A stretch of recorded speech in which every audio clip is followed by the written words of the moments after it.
Welcome to delicious cooking family. మనం ఈరోజు egg dum biryani ఎలా తయారు చేసుకోవచ్చో చూద్దాం. చాలా సింపుల్గా అయిపోతుంది, రెస్టారెంట్ టేస్ట్ వస్తుంది, ఇంట్లోనే ఇంగ్రీడియంట్స్ తోటి అయిపోతుంది. ఇది 1 కిలో రైస్కి చేస్తున్నానండి నేను. ఒక కప్ ఆయిల్ వేసుకొని chilli powder 1 spoon, turmeric powder 1/2 spoon, salt 1 table spoon వేసుకొని ఉడికించిన గుడ్లు మనం కట్ చేసుకోవాలి. 4 సైడ్స్ కూడా కట్ చేసుకుంటేనే బాగా ఫ్రై అవుతుంది. మనం ఉప్పు కారం ఇవన్నీ యాడ్ చేసాం కదా, అవన్నీ కూడా ఎగ్స్కి బాగా పడుతుంది.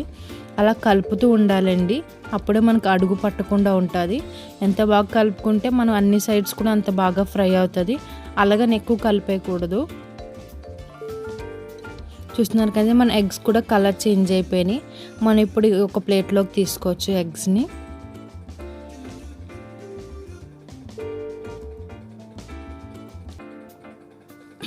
గోల్డెన్ బ్రౌన్ వచ్చే వరకు ఫ్రై చేసుకుంటే సరిపోతుంది.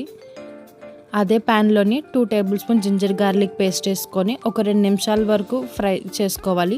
పచ్చి వాసన అనేది పోయే వరకు ఫ్రై చేసుకొని ఒక 1/2 లీటర్ పెరుగు వేసుకొని ఒక 2 నిమిషాల వరకు ఆ జింజర్ గార్లిక్ పేస్ట్ ఇది కూడా కలిసేలాగా మిక్స్ చేసుకోవాలి. దీంట్లోనే 1 కప్పు ఫ్రైడ్ ఆనియన్స్ వేసుకొని బాగా కలుపుకోవాలి. ఇది అనేది కలర్ చేంజ్ అయ్యే వరకు మనం మిక్స్ చేసుకుంటూ ఉండాలి. మిక్స్ చేసుకుని ఒక 5 నిమిషాలు ఉడికిస్తే కలర్ చేంజ్ అని ఆటోమేటిక్గా అయిపోతుంది. చూస్తున్నారు కండి, కలర్ కూడా చేంజ్ అయిపోయింది. ఇందులోని 1/2 టేబుల్ స్పూన్ గరం మసాలా, ఒక 2 చెంచాలు కొరియాండర్ పౌడర్ వేసుకొని బాగా కలుపుకోవాలి. ఈ 2 మిక్స్ అయ్యేటట్టు మనకి మసాలా అనేది బాగా వస్తుంది. బాగా కలుపుకోవాలండి. ఒక 2 నిమిషాల వరకు ఉడికించాలి. ఇవన్నీ మీడియం ఫ్లేమ్లోనే చేసుకోవాలి. ఇందులోనే కట్ చేసుకున్న green chillies, mint leaves, coriander leaves వేసుకొని బాగా కలుపుకోవాలి. ఇదిలా అవుతుండగా ఒక పక్కన రైస్ కూడా కుక్ చేసుకోవచ్చండి. రైస్ కుక్కర్లో రైస్ కుక్ చేస్తున్నాను. 1 కిలో రైస్కి 1 కప్పు రైస్ వేస్తే 1 కప్పు వాటర్ వేసుకోవాలి. గరం మసాలా అవన్నీ వేసి ఉప్పు, ఆయిల్ వేసుకొని 50% అనేది రైస్ అనేది కుక్ అవ్వాలి. ఇది ఒక 15 మినిట్స్లో అనేది అయిపోతుంది. ఈ లోపల మన గ్రేవీ కూడా రెడీ అయిపోతుంది. చూస్తున్నారు కదండి, బాగా ఆయిల్ అనేది బయటకు తేలింది. ఇప్పుడు మనం chilli powder 2 table spoon, Kashmiri మిర్చి పౌడర్ 1 స్పూన్, సాల్ట్ టేస్ట్ కోసం టర్మరిక్ పౌడర్ పించ్ చేసుకొని కలుపుకోవాలి. ఇలా కలుపుకున్న దాంట్లోని మనం ఇందాక కట్ చేసుకున్న టొమాటోస్ 1/2 కిలో టమాటోస్ వేస్తున్నానండి. ఇవి బాగా కలుపుకొని ఒక 5 నిమిషాల వరకు ఇలా ఉడికిస్తే టొమాటోస్ అనేవి మనకు కొంచెం మెత్తపడతాయి. మూత పెట్టుకుని ఉడికిస్తే తొందరగానే ఉడికిపోతాయి. ఇలా ఉడికించిన దాంట్లోని మనము ఒక 2 కప్పులు నీళ్ళు వేసామంటే ఇంకా తొందరగా బాగా ఉడికిపోతాయి. ఇలా మూత పెట్టుకొని ఒక 15 నిమిషాల వరకు ఉడికించుకోవాలి.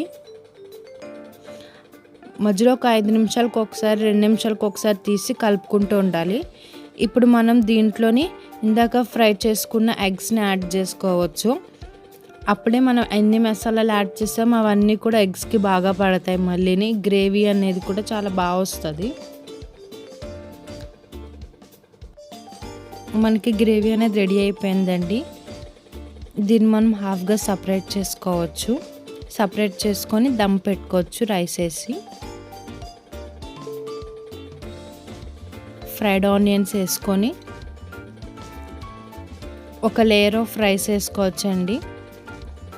చూస్తున్నారు కదండి, ఇలా వేసుకోవాలి. ఇలా వేసుకుంటే రైస్ అనేది విరిగిపోకుండా ఉంటుంది, బాగా కూడా కుక్ అవుతుంది. ఇంకొక లేయర్ ఆఫ్ గ్రేవీ వేసుకొని ఎగ్స్తో పాటు ఫ్రైడ్ ఆనియన్స్ స్ప్రింకిల్ చేసుకొని మనం ఇంకొక లేయర్ ఆఫ్ రైస్ వేసుకోవచ్చు దీని మీద. అలా అయితేనే మనకి ఎగ్ దమ్ బిర్యానీ చాలా టేస్టీగా వస్తుంది. ఆ గ్రేవీ అనేది రైస్లో పట్టి అవన్నీ కూడా చాలా బాగుంటుంది. చూస్తున్నారు కదండి, ఇంకొక లేయర్ ఆఫ్ రైస్ వేసుకొని దీన్ని దమ్ పెట్టుకోవచ్చు మనము.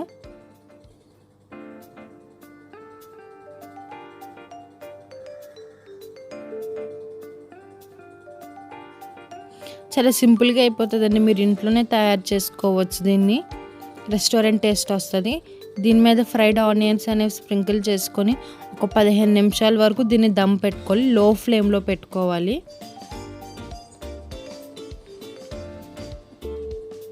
అంతేనండి, చూస్తున్నారు కదండి మనకి ఎంత డెలిషియస్గా ఉందో. ఎగ్ దమ్ బిర్యానీ అనేది రెడీ అయిపోయింది. రైస్ కూడా చాలా బాగా ఉడికింది. మీరు ఇంట్లోనే తయారు చేసుకోవచ్చు. రెస్టారెంట్ టేస్ట్ అనేది మీకు కంపల్సరీ వస్తుంది ఈ ప్రాసెస్ని కానీ ఫాలో అయిపోతే. చూస్తున్నారు కదండి ఎంత బాగుందో బిర్యానీ కూడా. తప్పకుండా ట్రై చేయండి. మీకు ఈ వీడియో కానీ నచ్చినట్టయితే లైక్, షేర్, సబ్స్క్రైబ్ చేయండి. Thanks for watching.